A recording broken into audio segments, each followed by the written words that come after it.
following episode contains death, abuse, and sensitive topics. Continue at your own risk. Enjoy. Thank you for joining me on another episode of Soft Whispers. Today we'll be looking at the story of Luke, a young boy who falls into a coma by trying to save his younger brother's life and now can only live in other people's dreams while desperately trying to find his body. Will he find it and wake up, or will he die in the process? The story is called The Dying Dreams of Happiness. My name is Michael, and I am your narrator. Enjoy.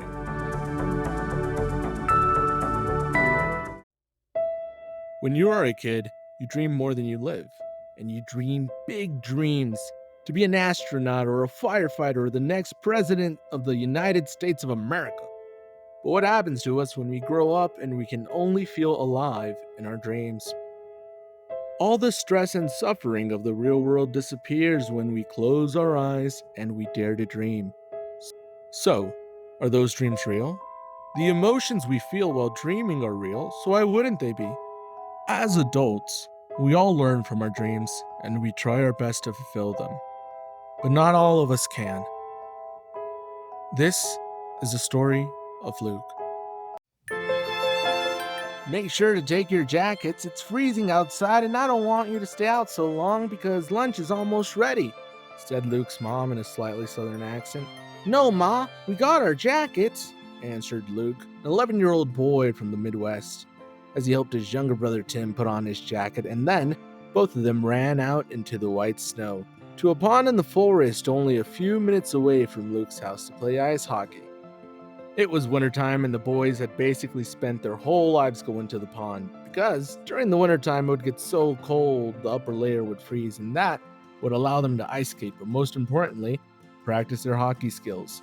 Luke and his younger brother dreamed about being a famous hockey player like their father, who had sadly passed away a couple of years ago due to a car crash in a two-way lane late at night. A drunk driver steered straight into Luke's father, who was coming back home after a game. Watch this next shot. It's gonna be the best one yet, just like Pa's, said Luke as he knocked over a few rusty cans he had lined up.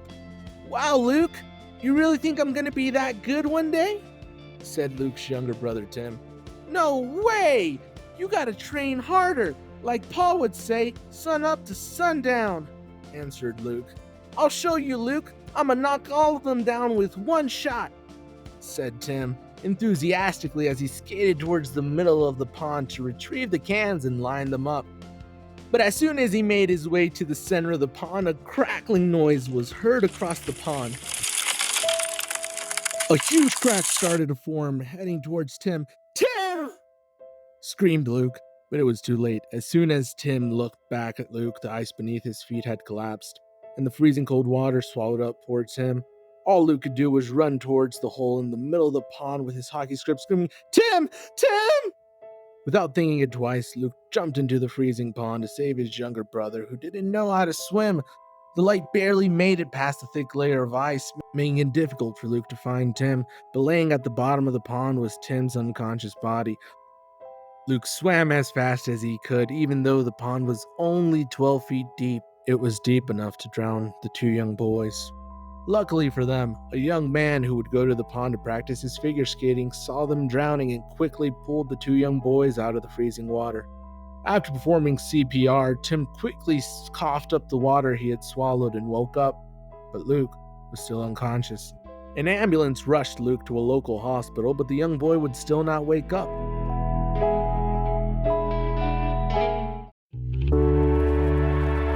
Luke got up off the ground and saw a golden staircase in the middle of a snowfield that went straight up into the clouds.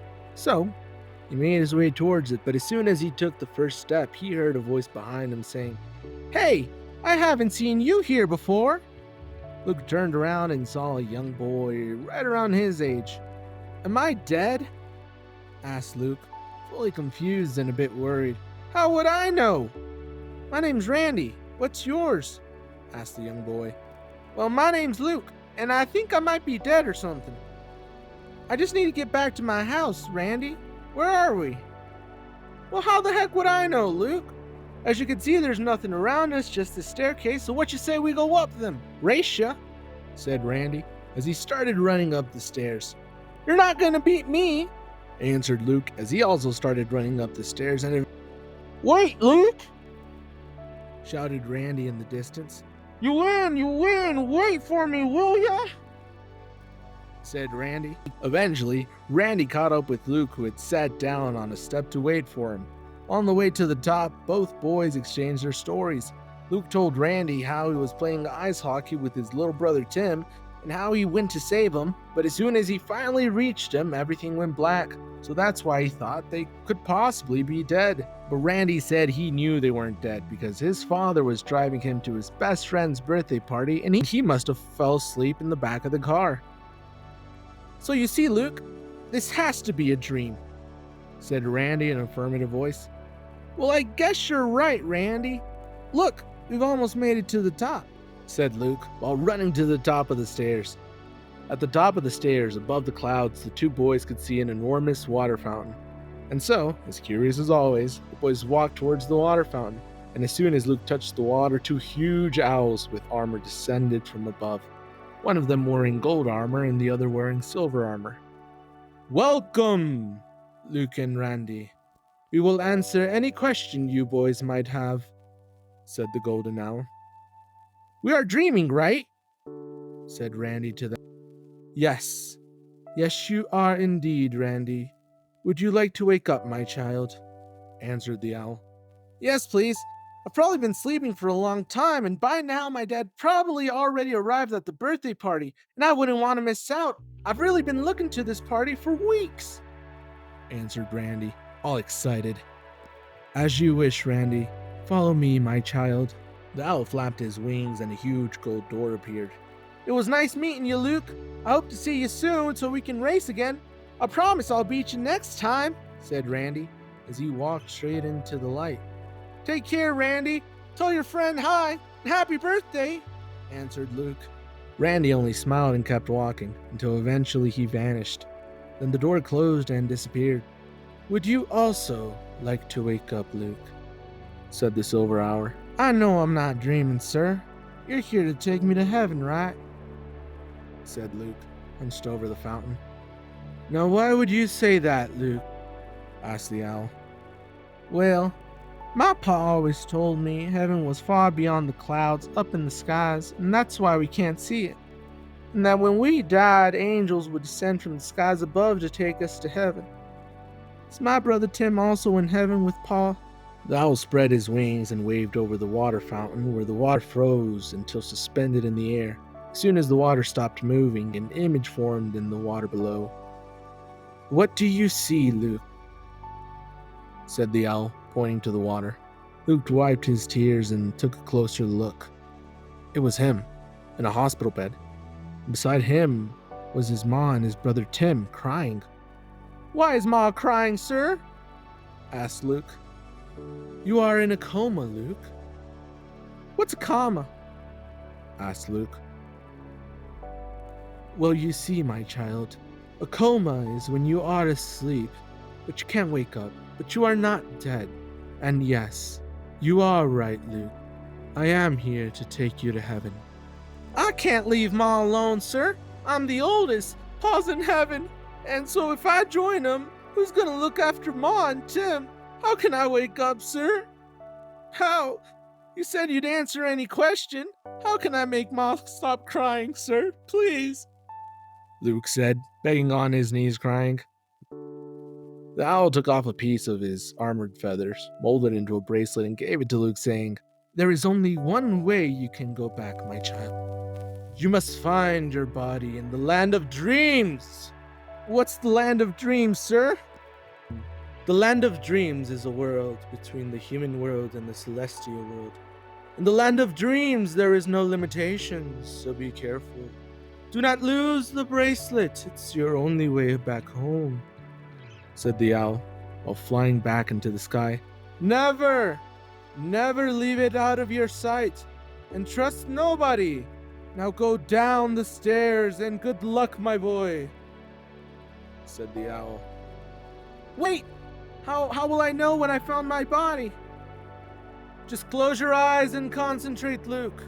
You will know, said the voice in the distance. And so Luke's journey to find himself began.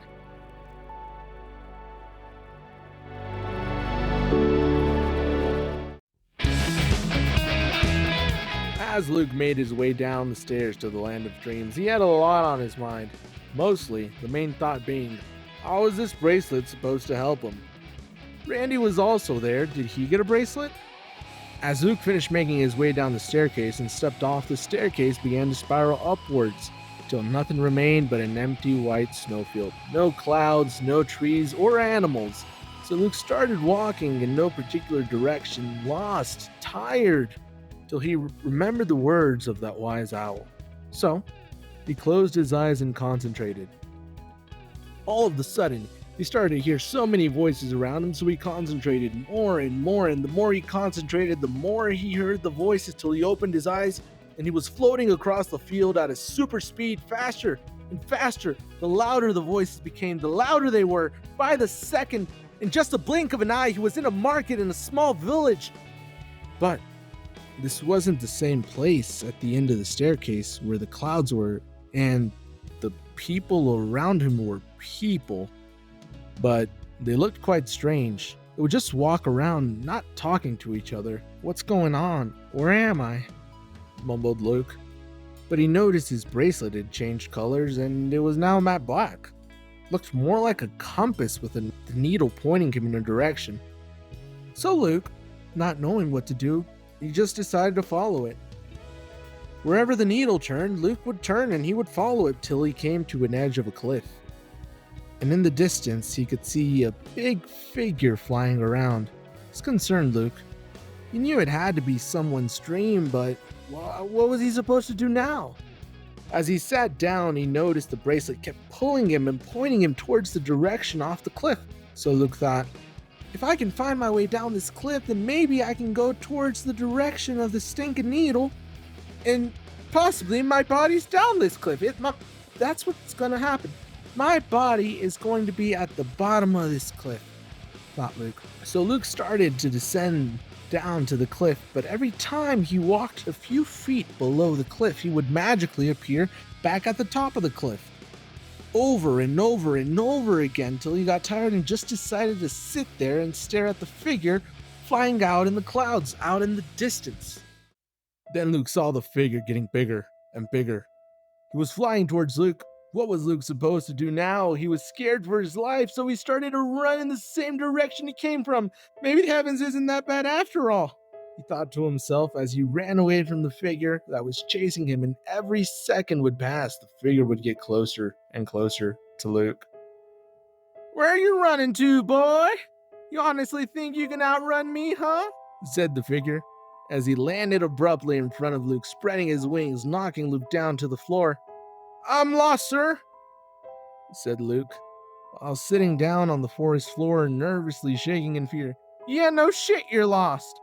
This is my forest, and no one goes down that cliff without my permission, you hear me? And don't call me sir. I'm not that old now, said the weird figure. Now tell me, son, why a boy like you want to go past the cliff? Don't you know it's not safe out there? As soon as Luke opened his eyes, he saw the figure, and he noticed it was a teenager with diamond eyes and huge bird-like wings. This must be the dreamer, thought Luke to himself, then stood up and said, I'm sorry.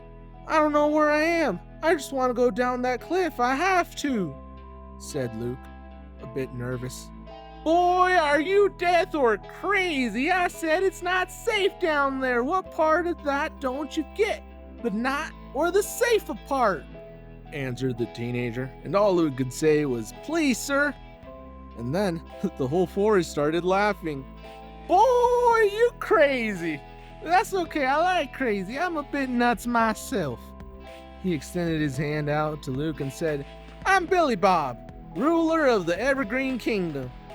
As the two walked back to the cliff, Billy Bob would tell Luke how the Evergreen Kingdom used to be ruled by a darkness and an evil dark master, and how only Billy Bob could defeat him, and with his strong wings he told him how he fought back. Can I touch them? Asked Luke, extending his hand.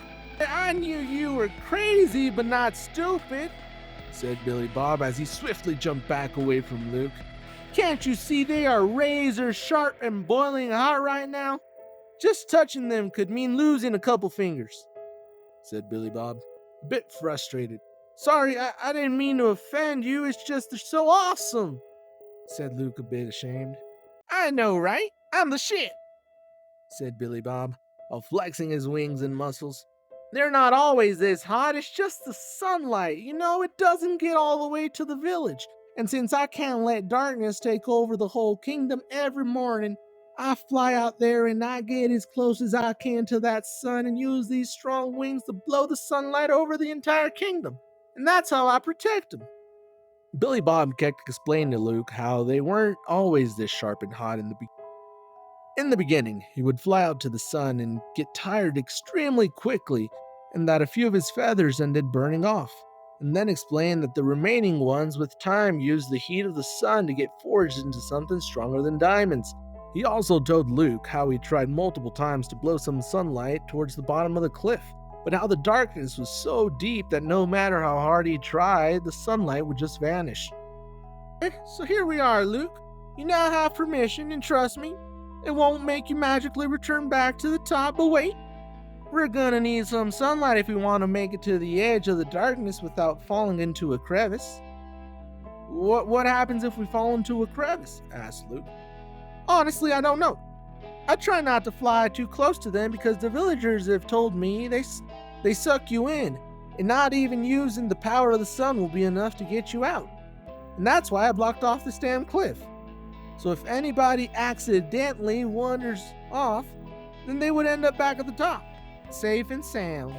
So wait right here, I'ma go get us some light, said Billy Bob, while proceeding to fly closer to the sun. And once at the sun, he started to circle around it like a tornado-like fashion and descended with his wings glowing. Pretty cool, huh? I can also shoot it out and make some quick s'mores using these bad boys, said Billy Bob again, while flexing his wings and muscles. We better be on our way then, said Luke. As they descended to the bottom of the cliff, Billy Bob said, Let's speed things up. He grabbed Luke by the shoulders and started to fly more and more into the darkness. As they were flying in the air, Luke noticed the rocks and the sand on the floor were moving, so he asked Billy Bob, Why are the rocks and the floor moving? Which Billy Bob explained that it was the force of the crevice, and that's why it's safer to fly instead of walking. Billy Bob said that they could walk, but that walking on that floor was like walking along the beach in an open ocean, and that any time a huge wave could just pull you in and nobody knew what was lurking at the bottom of the crevice. As soon as he started saying that, an explosion happened. An explosion happened, followed by another one. The ground was erupting. Billy Bob incinerated his wings and blasted off in his speed. He did the best he could to avoid the multiple blasts, but eventually one got him off guard and damaged one of his wings, and down went both of them. Boy, don't you dare move a muscle, said Billy Bob with fear in his voice. The end of the darkness is only about a mile that way. I've been over to the edge, flying of course, but that last hit took out all the light that was left in me, and I can't fly at the moment, so we're gonna be extra careful, you hear me, boy? Said Billy Bob, narrowing down the light to just a few feathers so he could use them as a small flashlight. And everything went well for the first few minutes, but only a few feet away from the edge, Luke started to see the light go dimmer and dimmer as Luke was moving faster and faster in the opposite direction. Oh boy, you better run! Screamed Billy Bob. The crevice had caught them both in a magnetic force. No, screamed Luke. And no matter how strong he ran, he was getting pulled into, so Billy Bob did the unthinkable. He got in front of Luke and blasted the remaining light off his wings like a rocket and pushed Luke out of the crevice. But while doing that, he wasted all of the last energy he had and did not have enough strength to save himself from getting pulled into the bottom of the absolute darkness. The edge was only a few feet away, and as Luke got up, all he could do was think about what the heck was going to happen to Billy Bob. Nobody had ever returned from the depths of a crevice, but the edge was only a few feet away. But Luke didn't care. He couldn't react. He turned around and ran straight towards the crevice. He felt how his body started to change. He was stronger. As he was running, he could see every rock, every crevice. He could count the grains of sand on the floor as clear as day. The most impressive part was he was flying. He flew straight into the crevice. He saw Billy Bob covering himself with his wings as if he was bracing himself for impact. "Give me your hand!" Billy laughed. "Luke, boy, is that you? You stupid idiot. Now we're both gonna die." "Give me your hand," said Luke. "I can't, you idiot. Can't you see the force is so strong I can't raise my hand? I can barely scream to your dumbass." But Luke could move freely. The force or strong gravitational pull didn't affect him, so he concentrated. He felt every single particle around him, avoiding every atom of friction. And this sway caught up to Billy Bob, pulling him up by his razor-sharp wings, and then pulling him out with a lot of effort out of the crevice. "I got you, Billy. I got you. Everything's gonna be okay. We're gonna be okay. We're gonna make it out of here. You hear me? I got you," said Luke, happily, partially crying because of fear, emotion. Some of those tears were definitely out of happiness. Billy Bob was gonna be okay. And Luke was happier than ever because he was doing the thing he loved the most, which was protecting people. "We're almost back to the cliff, Billy," said Luke, seeing the cliff only a mile away as the boys made out of the pitch black darkness back into the sunlight. Billy looked up at Luke and noticed something. "Holy shit, kid, what happened to you?" "What you mean?" "You'll see in a minute," muttered Billy. As the boys reached the top of the cliff, Billy began to feel the faint sunlight hit his wings, and slowly he began to regain his strength. Once at the top of the cliff, Billy Bob hugged Luke, saying, "Thank you. You saved my life, you crazy son of a bitch." "I was only returning the favor," said Luke, noticing Billy Bob looked a bit shorter for an odd reason. Billy Bob plucked out one of his feathers, and with his fist he buried it into the ground, and then pulled out his fist, creating a huge silver mirror. "Now you see what I mean, boy," said Billy Bob, pointing at the reflection of Luke in the mirror. Luke looked close into the mirror. He had black silver wings with stardust flowing through them, like blood through veins, matched with a pair of black silver gloves. "You mean the wings?" "Hell no," said Billy Bob. "The gloves?" asked Luke. "Kid, you have aged. You have aged at least a couple of years." Luke hadn't noticed it. It felt like besides the wings and maybe the gloves, nothing had changed. "Now that you mention it, I do look a little different." "No shit, you look a little different. You know your wings, they're sick," said Billy Bob while extended Luke's wings. Billy grabbed another one of his feathers and turned it into a jeweler's loupe. For those who don't know, that's a very fancy magnifying glass. He started to inspect Luke's feathers and noticed something particular. "Are they heavy?" asked Billy Bob. "Not really," answered Luke. I see. They aren't sharp either, which is awkward because they're incredibly hard. It looks like they're alive. You have stardust flowing through them, like blood flowing through veins, and on closer inspection, guess what? It flows straight into your body. Now that's probably why you could see in pitch black darkness. Luke, try this," said Billy Bob, as he picked up one of his wings, aiming it near a tree. And from the tip of his wings, he shot 3 razor-sharp feathers into it, destroying it, and then retrieving them back straight into his wing. "Come on, give it a go now, boy," said Billy Bob. "And how am I supposed to do that?" asked Luke. "It's simple. Just aim and imagine. Aim and imagine. Come on, you're letting them go as if you're throwing a punch or a rock or something. It's the same feeling. You just gotta aim your arm, imagine it's in the wing, and then you throw it," said Billy Bob with a smirk on his face. "Okay." So Luke raised one of his wings and pointed it to a tree and imagined the feeling of letting go. At the moment he did that, his wing dragged him through the forest till eventually got stuck on the tree with him unable to move from the bark. All of a sudden he felt something coming his way at a very fast speed, and quickly his feathers formed a shield that Luke used to reflect very sharp objects. Luke was shocked, but he couldn't let his guard down because as soon as he deflected the first one, the second one came, and then another one, and another one, and another one. They started coming so fast that Luke could no longer deflect them with his shield, but the feathers on his other wing came apart, and each individual feather would counterblock these sharp objects. But one got through the barricade of feathers, and as soon as it was about to stab Luke, he caught it in midair. But wait, this was one of Billy Bob's feathers. "You plan on giving that back, boy?" asked Billy Bob, chuckling across the other side of the forest. "What the heck, Billy?" said Luke, while flying back to the cliff. "Why are you trying to kill me? I thought we were friends."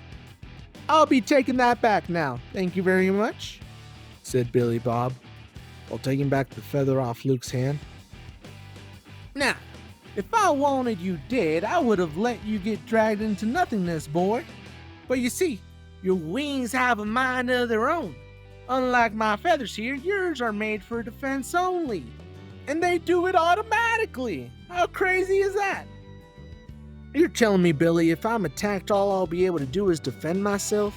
asked Luke, a bit worried. "Well, boy, defense is the best offense after all, right? That's what they say. Besides, if you really think about it, a bullet isn't sharp now, is it? But it could sure cause a lot of damage now, won't it?" "Well, I guess you have a point there, Billy." "You'll see, kid. With enough strength and speed, you can break through anything. Now, it's getting a bit late, and I have to go protect the kingdom, because trust me, it gets dangerous in the nighttime, and I gotta make sure that Dark Lord doesn't come back. But hear me now. I wish you the best of luck on your journey, and I surely hope you find what you're looking for," said Billy Bob. "Well, that makes two of us," thought Luke, as he dived right into the darkness, flying at almost supersonic speed and in just a few minutes covering what had taken hours previously. Flying till we reached the edge, where even with his night vision, he couldn't see what lied past the nothingness. But his bracelet kept pointing him in that direction. "You really want us to go there, don't you?" said Luke. So, he jumped.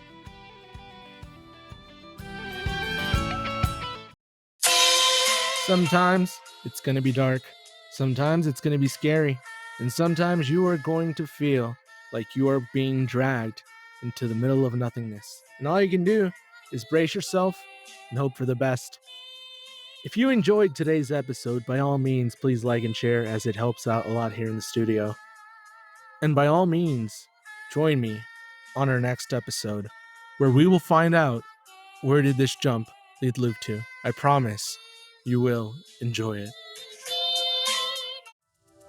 As you probably noticed, Luke's story is a multi-episode story for all those long story lovers, but for my short story lovers, I have Blind Bliss coming up. And what is Blind Bliss? Blind Bliss is a story about a loving husband who is a mineral contractor who bought a plot of land specifically for mining purposes, but his wife falls in love with it, and he is one of those people that does everything to see her happy. He buys her the most expensive shoes, the most expensive bags. He does everything he can to fill up her void, to give her that rush of dopamine to see that temporary smile. He does it to a point where it harms him, and not knowing it's killing her. Well, what makes Blind Bliss so special? Well, let me tell you real quick. In this plot of land, he builds her a beautiful home. But what happens when an old Indian curse comes rushing along and threatens what he loves most, his family? And if you guys enjoy this content, please join me to listen to Blind Bliss and the second episode of Luke's story, Into the Deep Swamp. My name's Michael, and I am your narrator. Sweet dreams.